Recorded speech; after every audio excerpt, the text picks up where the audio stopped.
I want to start off by saying, in order to give you guys this TED Talk, you would assume I had to do a lot of work, and the truth is I did. I spent hours fine-tuning this presentation the best I could. So to that end, it may surprise all of you right now that the most important thing I did behind the scenes for preparation was nothing at all. My name is Aarnav Chopra. I'm a senior in high school in Tampa, Florida, and I've spent my whole life trying to be the best student and leader I could possibly be. But it was in always trying to do things that I found myself in a crippling fear when I had nothing to do, when I did not know what to do. But it was in these same moments when I realized the power of doing nothing with a purpose. We've asked a lot of questions tonight. What do we believe is the best thing we should be doing with our time? Today, I'm here to present to you what I believe is the single most powerful tool of thought the human mind possesses: intentional idleness. First off, here's some context on doing nothing. It all follows a pretty simple concept. If I asked you guys right now to not think of a cat, what's the first thing you think of? Of course, you guys think of a cat. That's the first thing you think of. It's the same idea as if I asked all of you right now to go stand around and do nothing. You would just look like this. Or if I said, no, actually do nothing, you would freeze up. You would try to make it look like you're not doing anything, but that by definition is a failure at doing nothing. You see, nothing becomes a line that we get very, very close to reaching. It becomes the cat that we can't get out of our heads. But today I'm here to prove to all of you that the most important thing we can be doing is getting as close to doing nothing as possible, even if we don't quite reach that point. They did a study on this, actually. In the University of California, Santa Barbara, in 2012, they tested the effect of idleness on problem solving. They divided 3 groups to give them problem-solving tests, just a standardized logical test. In room 1, they put them in an intentionally, entirely empty room. Like nothing there. It was a prison cell. The most they could do is twiddle their thumbs. Then in room 2, you put them in a traditional room. There's a painting right here. They got a magazine to read through. Then in group 3, you put them in the same room as group 2, except you give them a puzzle to solve. You tell them you have to get this puzzle done in 15 minutes, or else you can't take part in the experiment. In group 1, they solved the problems the most accurately and the quickest. And then in group 3, they solved it relatively quickly, but not to the same degree of accuracy. And what I believe caused this is when you put them in group 1, you're putting them in a state of being intentionally idle, right? We are forcing them to be able to do nothing here, right? We put them in that mindset. Whereas in group 3, you might think, oh, they're being told to do stuff that'll give them momentum. But the truth is, what we find out, you put them in a state of having to keep doing things.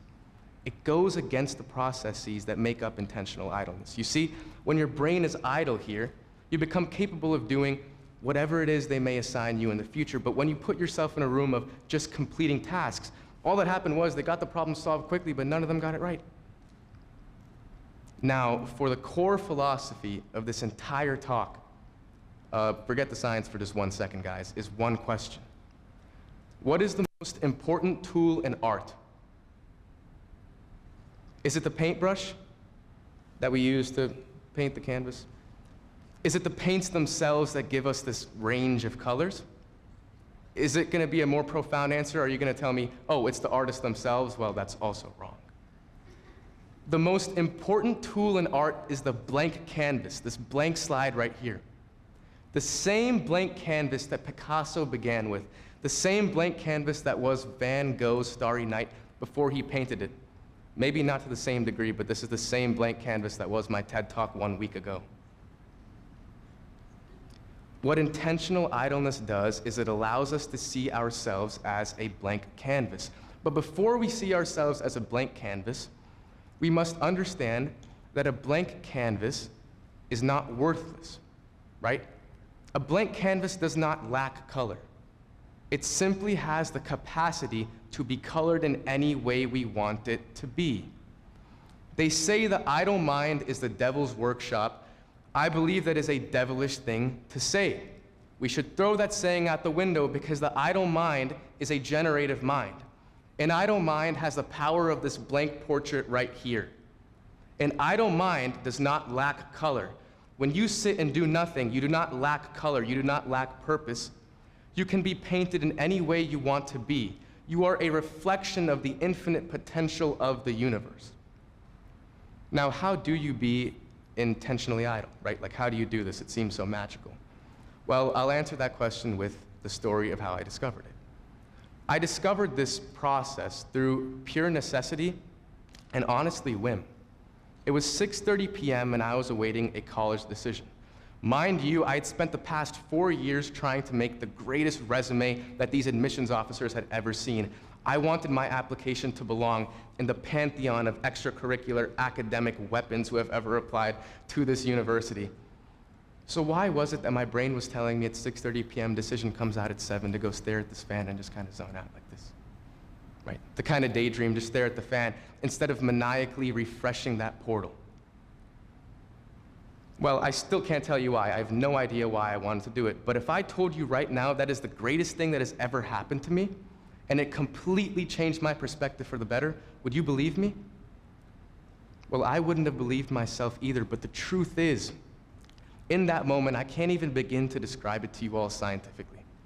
What happened was, I all of a sudden felt so much more fulfilled, as if my canvas was all of a sudden made blank, as if whatever paint would be splattered upon this canvas, the gold of victory, or the blue of defeat, of being rejected, or the gray of whatever happens in between. All of a sudden, that didn't matter to me. All of a sudden, I became the blank canvas. All of a sudden, I was capable of so much more than just looking at what's going on around me. I was capable of doing nothing. And I sat there and I did nothing. Now, if I could explain it to you in one way, doing nothing and intentional idleness is like putting your brain to sleep while you're still awake. So throughout the day, you actually might get the urge to do this. I urge you guys to act on that urge right now.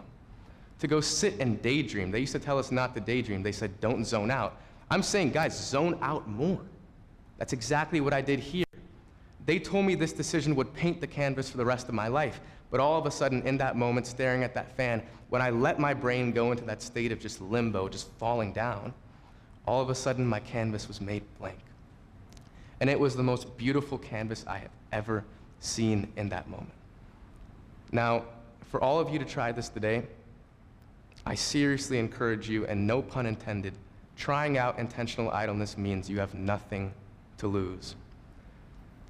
Before I go and before we conclude tonight, I want to say one thing.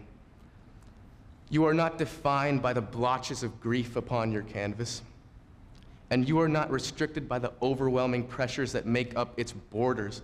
What you are is a blank canvas. You are all the infinite potential of the universe reflected into one mind. And I hope this practice helps you see it. I hope you guys take time tonight to go see yourselves as a blank canvas, as an empty portrait of potential. What this taught me was not just that I am a blank canvas, but it showed me the power to pick up the brush for myself. I want you all to remember you are all the blank canvases of the world, and all the world's colors belong to you. Thank you all so much, and have a great night.